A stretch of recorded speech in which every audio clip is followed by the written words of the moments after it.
Lena stood nervously in the docking bay, her six-fingered hands smoothing down her formal science robes for the 10th time.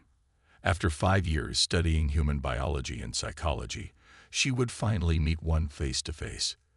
The air tasted metallic through her breathing filters as the station's artificial gravity tugged at her slender frame. "They're docking now," announced Captain Rin, the station commander. "Remember, no sudden movements." Lena nodded, her large violet eyes blinking rapidly with excitement. Cytherians like her were respected across 17 star systems for their unique bonding abilities. Through a simple touch ritual, they could form temporary symbiotic connections with almost any sentient species, sharing thoughts and emotions. These bonds helped them become the galaxy's most successful diplomats and healers. But humans were different. Something in their neurochemistry made them resistant to Cytherian bonding. This mystery had consumed Lena's research for years. The airlock hissed open. 3 humans walked through, their skin tones varying from light beige to deep brown. Lena immediately recognized Lieutenant Ta from his file, tall with straight black hair and a serious expression. He would be her liaison for the diplomatic mission. "Welcome to Outpost Horizon," said Captain Rin. "We're honored to host Earth's delegation." After formal introductions, Tay approached Lena. "You must be the Cytherian scientist I'll be working with." "Yes." Lena's translator conveyed her enthusiasm. "I'm very happy to meet you, Lieutenant." She extended her hands, palms up with fingers spread in the traditional Cytherian greeting. A faint blue glow emanated from special pores on her fingertips, the beginning of the bonding process. Ty stared at her glowing hands with clear hesitation. "It's just a greeting," Lena explained quickly. "A surface-level connection. Nothing invasive." Ty cautiously placed his hands over hers. Lena felt the familiar tingle as her bonding chemicals activated. But then, nothing. Where other species' minds would begin to connect with hers, there was only a wall of silence. Lena tried again, concentrating harder. The blue glow intensified. Ty jerked his hands back. "Whoa, that tickles." "Tickles." Lena's translator struggled with the concept. It shouldn't tickle. It should form a connection. She felt a flash of disappointment. The research was correct. Humans truly were resistant. "Sorry," Ta said, looking genuinely apologetic. "I was briefed about this, but experiencing it is different. Maybe we need practice."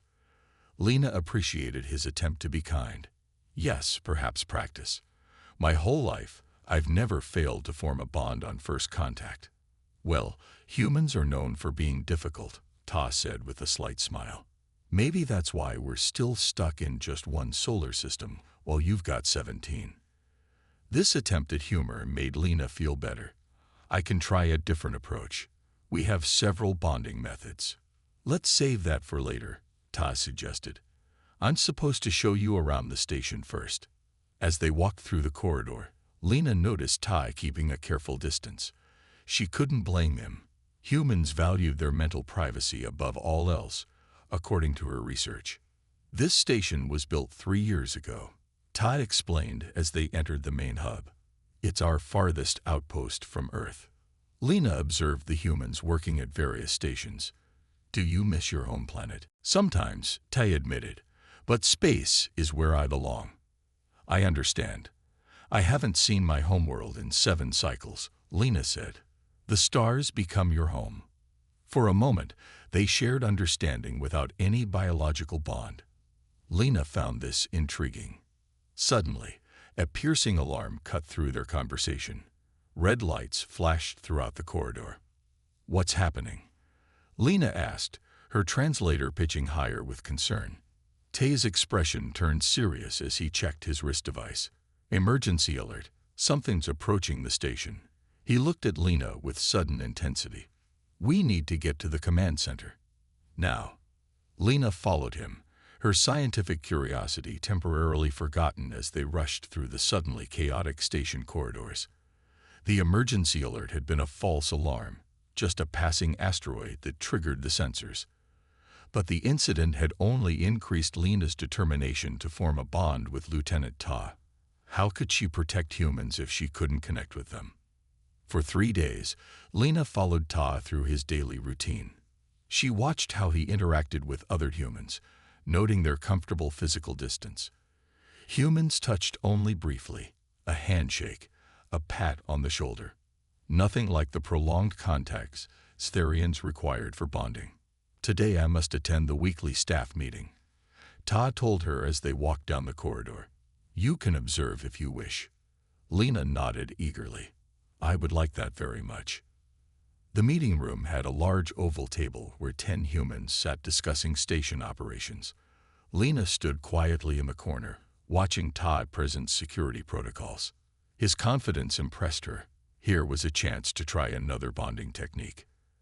Stherians could form bonds through shared air in enclosed spaces. She activated her specialized breathing sacs, releasing a subtle mix of pheromones designed to create temporary empathic bridges.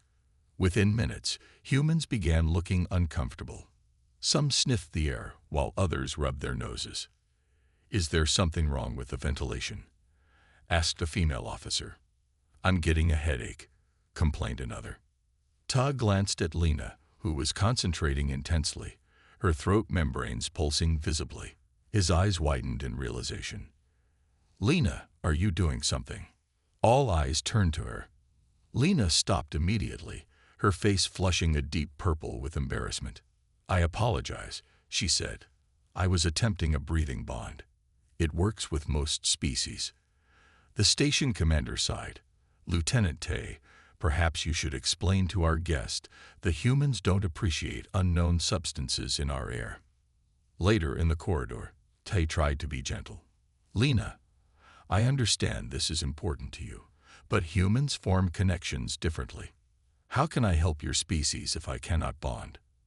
Lena asked, genuine distress in her voice. "Maybe you don't need to," Ta suggested. "Maybe we can work together without it." But Lena was not convinced.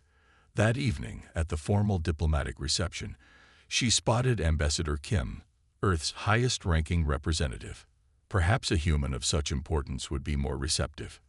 She approached the ambassador during dinner. "May I demonstrate a Stherian greeting?" "It's painless and brief." The ambassador hesitated but nodded politely. "Of course. Cultural exchange is why we're here." Lena placed her hands on the ambassador's forearms, concentrating harder than ever before.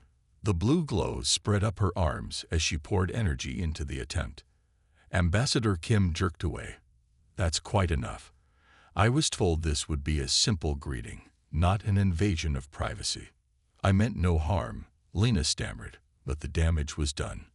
Other humans were staring, conversations halted. Tai quickly stepped between them. "Ambassador, please forgive the misunderstanding. Stherians consider bonding as normal as we consider conversation. It's their primary mode of communication with other species." "Well, it's not ours," the ambassador said stiffly. Later, Ta found Lena alone on the observation deck, staring at the stars. "I've offended everyone," she said quietly. "Perhaps I should return home." Ta sat beside her, leaving a respectful distance. "You know, humans do form bonds, just not the way you're trying." "How then?" "Through time, through shared experiences, through helping each other and talking and sometimes just being silent together." Ta smiled.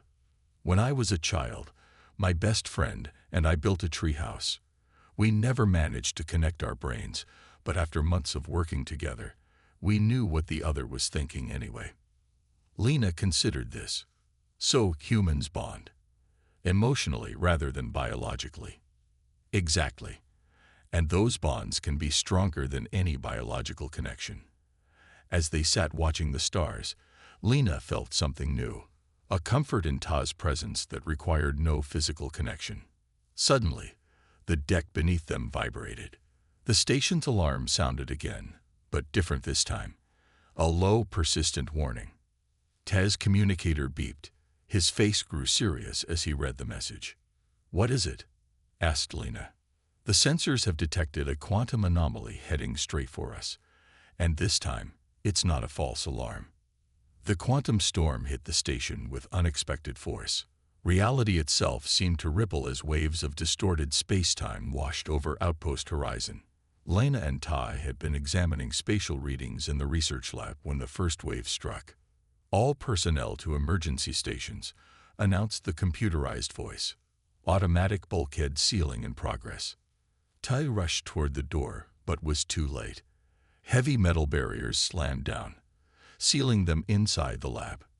"We're trapped," he said, pressing his hand against the sealed exit.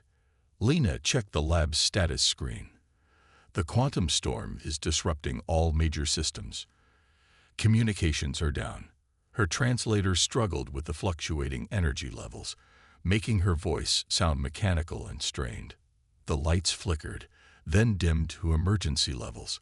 A crack appeared along one wall as the station's structure groaned under the invisible pressure of the storm. "Life support is failing," Ta said, reading the warning messages flashing across the lab's main console. "We're losing oxygen. The system estimates 4 hours before levels become critical."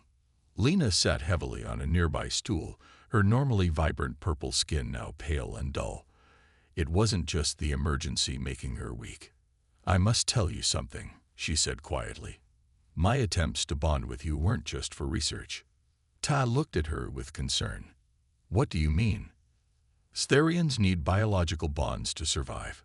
We evolved as symbiotic organisms." Her hands trembled slightly. "Without a bond, our bodies begin to fail after 3 weeks in isolation. I've been away from my people for 18 days. Understanding dawned on Ta's face. "You've been trying to bond with humans to stay alive." Lena nodded. "I thought I would find a way before it became serious. Stherians have always managed to bond with new species eventually. I never imagined humans would be so difficult." She looked up at him. "I didn't want to pressure you with this knowledge." Ta knelt beside her. "Why didn't you say something? We could have arranged transport back to your people." "Because this mission is too important," Lena said firmly. "The alliance between humans and Zetherians could change the future of both our species. My discomfort seemed a small price." "It's more than discomfort if you're dying," Ta said. The lab shook again as another wave of quantum distortion passed through. The oxygen level indicator dropped another percentage point. "We need to fix communications," Ta said, focusing on their immediate survival. "Can you help me access the emergency transmitter?" Working together, they removed a panel from the wall, exposing a tangle of wires and circuits.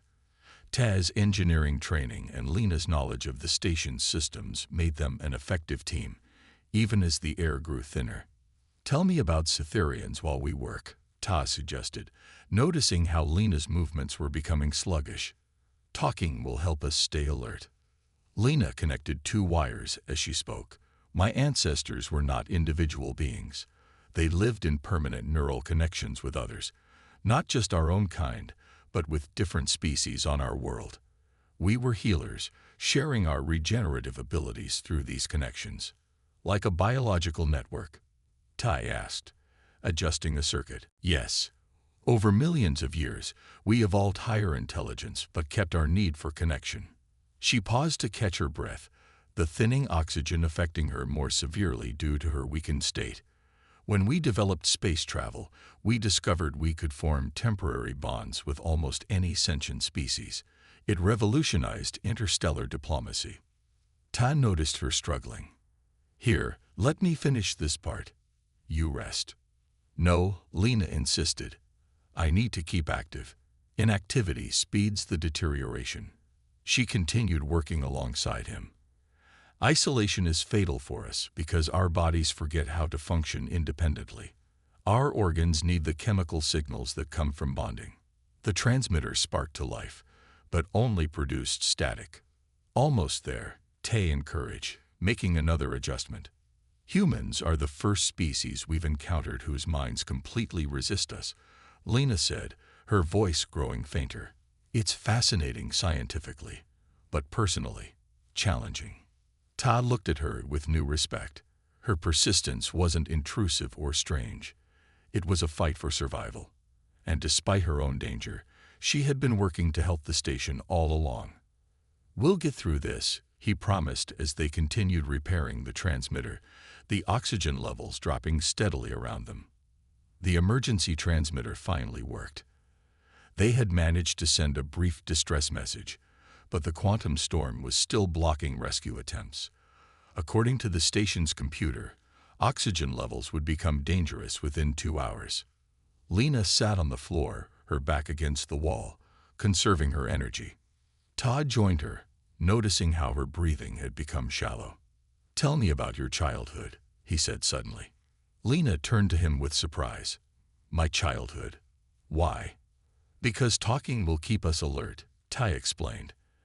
"And because I'd like to know. Humans connect by sharing stories." Lena considered this. "I grew up in a bonding community of 12 families. From birth, I was connected to my caregivers and other children. We shared everything: feelings, knowledge, even dreams." "That sounds beautiful," Ta said, "but also very different from human childhood." "What was yours like?" Lena asked. Ta smiled. "I grew up in a coastal city. My parents were scientists, always busy with research. I spent a lot of time alone, exploring tide pools and collecting strange creatures from the sea. Alone." Lena couldn't hide her shock. "Weren't you afraid?" "Sometimes, but being alone taught me to think for myself, to become my own person." Tay's voice softened. "What are you most afraid of, Lena, besides our current situation?" Lena was quiet for a moment. "Failing my mission. Dying so far from home with no one who understands me." She hesitated. "And you?" "Losing people I care about," Tay answered honestly, "and never finding my place in the universe." As oxygen levels continued to drop, they shared more stories. Todd told her about his first heartbreak, his dreams of exploring beyond the solar system, and his secret love of ancient Earth music. Lena described the beautiful joined mind songs of her people, her struggle to become a scientist when her family wanted her to be a traditional healer, and her wonder at seeing her first alien world. "You know," Ta said, his voice growing sleepy from the thinning air, "humans form our strongest connections when we're vulnerable with each other, when we share our true selves." Lena's scientific mind was intrigued despite her weakness, without any biological mechanism. "The biology is there, but it's different. Our brains release chemicals when we trust and care for someone. It changes us." Ty reached out and gently took her hand, the first time he had initiated contact. "It's a choice we make, not something automatic." Lena felt a strange warmth spreading from their joined hands. Not the blue glow of Cytherian bonding, but something unfamiliar and yet pleasant. "I think I understand," she whispered. "It's like building something together, piece by piece." "Exactly." Ta smiled, though his eyes were growing heavy. "Like that treehouse I told you about." The oxygen warning beeped again. They were down to critical levels now. Both were fighting to stay conscious. "Ta," Lena said softly, "I'm glad I met you, even if—" A loud bang interrupted her as sparks flew from the sealed door. The rescue team had arrived. Within minutes, emergency workers wearing breathing apparatus broke through and rushed to their aid. Just in time, Ta managed to say before they were separated for medical treatment. Hours later, in the station's medical bay, the Cytherian doctor assigned to the diplomatic mission examined Lena with confusion. "Your readings don't make sense," he said, checking his instruments again. "Your cellular deterioration has stopped. Some tissues are even showing regeneration." "Is that impossible?" Lena asked. "Without a biological bond, yes, it should be impossible." The doctor looked bewildered. What exactly happened in that lab? Before Lena could answer, Tay appeared at the doorway. "May I come in?" Seeing him, Lena felt that same strange warmth again, starting in her chest and spreading outward. The doctor's instruments beeped rapidly. "Fascinating," the doctor muttered. "Your body is producing bonding chemicals without an actual bond." As Ta sat beside her bed, Lena realized what was happening. Somehow, The human way of connecting, through stories, through vulnerability, through choice, had triggered something new in her Cytherian biology. "I think," she said slowly, looking at Todd with wonder, "I'm experiencing what humans call friendship." The doctor looked skeptical, but Lena knew she was right. She had formed a human-style connection, something no Cytherian had ever done before, and somehow it was keeping her alive. For 2 weeks after the quantum storm, Lena and the station's science team ran tests. They discovered something remarkable. The human neurochemicals oxytocin, serotonin, and dopamine, produced during emotional bonding, had a powerful effect on Cytherian biology. These chemicals were different from those produced by other species, but they stimulated Cytherian cellular regeneration just as effectively. "It's not a traditional bond," Lena explained to Dr. Han, the human biologist. "But my body responds to it." The effect began when Ty and I shared personal stories during the crisis. Dr. Han nodded excitedly. "Humans produce these chemicals most strongly during moments of trust and emotional vulnerability. And Cytherians are particularly sensitive to them," added the Cytherian medical officer. "We just never discovered this because we always formed biological bonds first. The emotional connection was secondary." Today, Lena stood before the assembled delegates from Earth and the Cytherian Alliance in the station's main conference room. Her purple skin glowed with health as she presented their findings. "For centuries, we believed humans were the only species resistant to Cytherian bonding," she began. "We saw this as a problem to overcome." The display behind her showed brain scans of both species. "But what we discovered is that humans offer something no other species can, a purely emotional connection that sustains us without requiring traditional bonding." Ambassador Kim, who had been offended by Lena's bonding attempt weeks earlier, leaned forward with interest. "And this emotional connection is sufficient." "Not just sufficient," Lena replied. "In some ways, it's superior. Traditional bonds form instantly but fade without constant physical presence. The human-style bond builds slowly but persists even across distance." The Cytherian High Minister's hologram flickered as he asked, "What are the implications for future relations?" Ta stepped forward to join Lena. They had practiced this presentation together for days. "We propose a new kind of diplomatic partnership," he said, "one that combines human independence with Cytherian connection. We believe both our species have been searching the stars for what the other provides." Lena continued, "Humans seek connection without loss of self. Cytherians seek independence without isolation. Together, we might achieve both." The presentation concluded with their recommendation: a joint program pairing human and Cytherian diplomats who would develop these emotional bonds while exploring the galaxy together. After the delegates approved the proposal, Ta found Lena on the observation deck, watching the stars. "You did wonderfully," he said, joining her by the viewport. "We did," she corrected him with a smile. "I couldn't have done it alone." Ta laughed. "I'm still getting used to that. Humans spend so much time trying to prove we can do things by ourselves. And Cytherians spend too much time trying to connect without truly understanding each other," Lena replied. "Perhaps we need both approaches." Their assignment came through the next day. They would be the first human-Cytherian diplomatic team assigned to explore a newly discovered system where several species were establishing colonies. As they packed their equipment aboard the small exploration vessel, Lena noticed how comfortable she felt. The desperate need to bond had been replaced by something more meaningful. "I have a question," Ta said as they prepared for departure. "That first day, when you tried to bond with me, would it have worked if I wasn't resistant?" Lena considered this. Biologically, yes, but it would have been superficial. Just chemicals and signals. What we have now took effort to build. She looked at him with clear eyes.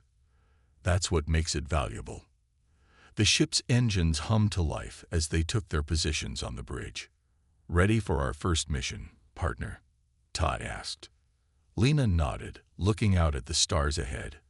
what she had once seen as humanity's greatest weakness, their resistance to biological bonding, she now understood was their greatest strength.